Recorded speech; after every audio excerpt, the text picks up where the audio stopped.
have nearly 100-pound animal on our backs. The heat of the day here is brutal. I'm a little bit close to heat stroke. His hydration levels are bottoming out.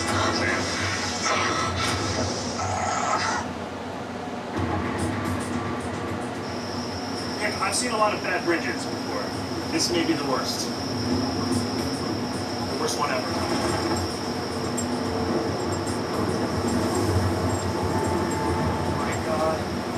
Okay, I'll cross. Are you coming over? I weigh twice as much as you. If it didn't collapse for me, you should be fine.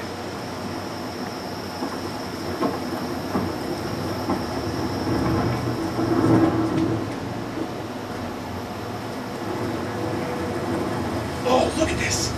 Huge yoni! Pick has led us to a perfectly preserved stone yoni. Look at the size of this thing. What is going on? Coming up with uni. Yeah, it's just like the one I saw at the temple in Fram Top, except 1,200 years old. This ancient sandstone vessel once held a linga. Though the relic is missing, the yoni is further evidence that this mountain was once the site of mystical ceremonies, and could even have been the location where Jayavarman became a living god. I've seen more than enough to convince me that Jayavarman's ceremony actually took place, though his magic is still a mystery. We decide to push on, and ominously, the weather pushes back.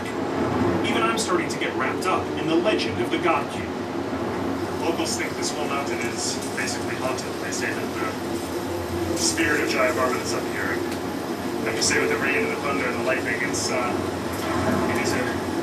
very freeing place. Looks like little steps.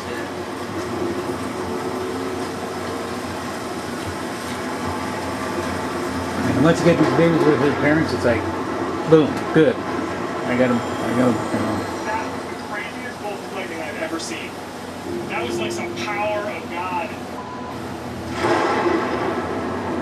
Finally, the lightning strikes and thunderclaps feel like they're right on top of us.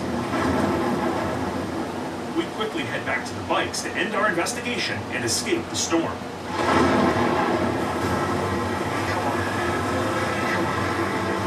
Unfortunately, the rain has turned the trails to mud, and it is now dangerous going on the mountain.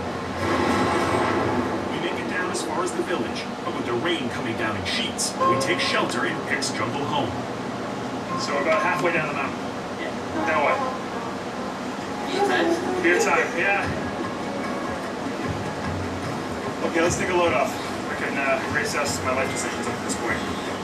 Though my drinking companions are mostly former Khmer Rouge soldiers and one crazy local guide, I am happy to have a roof over my head and a bit of light in an otherwise imposing jungle. Pick, is this light on a generator? Is all the power on the generator? What time does it go off?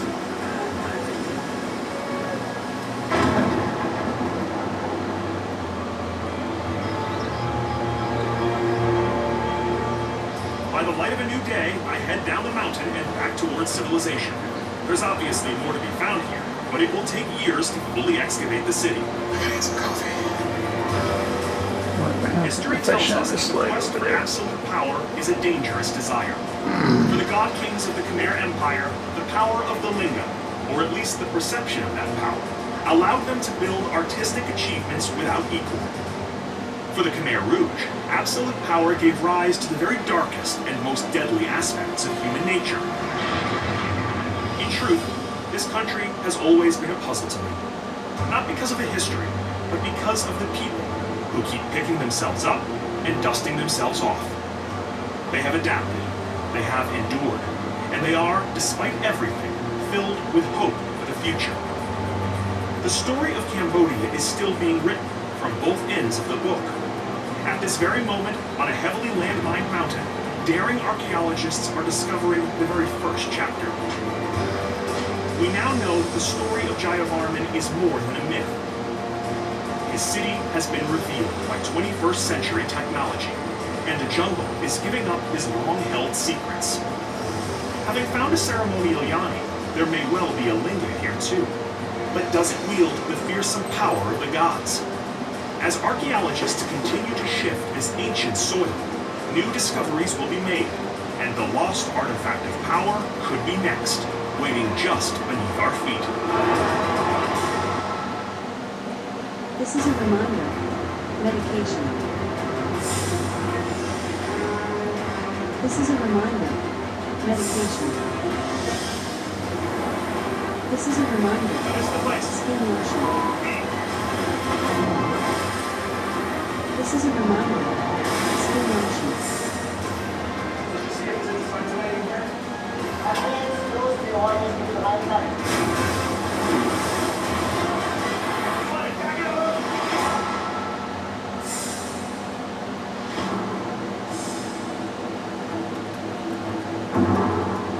Imagine a legend where gangsters, military generals, and a secret organization conspire to hide millions of dollars in gold and jewels inside tunnels and caves.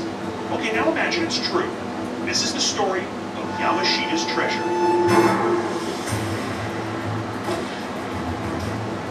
As World War II rages in the Pacific, the Japanese loot millions from across Asia.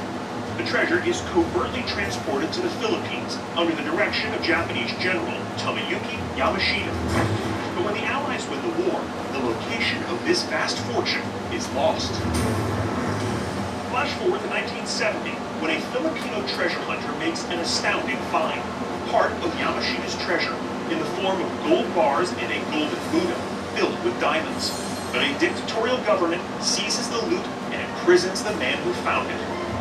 Now, the treasure hunter's son is picking up where his father left off, and he believes he's close to finding more of the missing millions. There's also reports that a shadowy team of armed men have dynamited into a sea cave and removed wooden crates. Could they have found part of the lost bounty? And if so, did they leave anything behind? The search for Yamashita's treasure has consumed men for decades. Some have even paid with their lives. Now it's my turn to join the search. My plan, to determine if the treasure is really out there, and then to make it back home safe to tell the tale.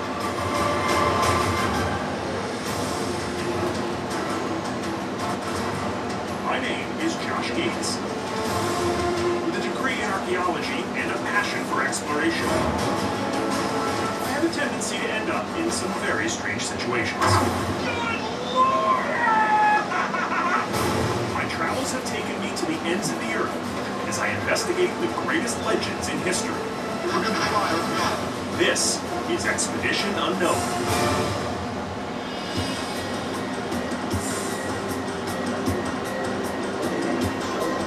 Manila, a city in chaos. 12 million people, all of them, on the move.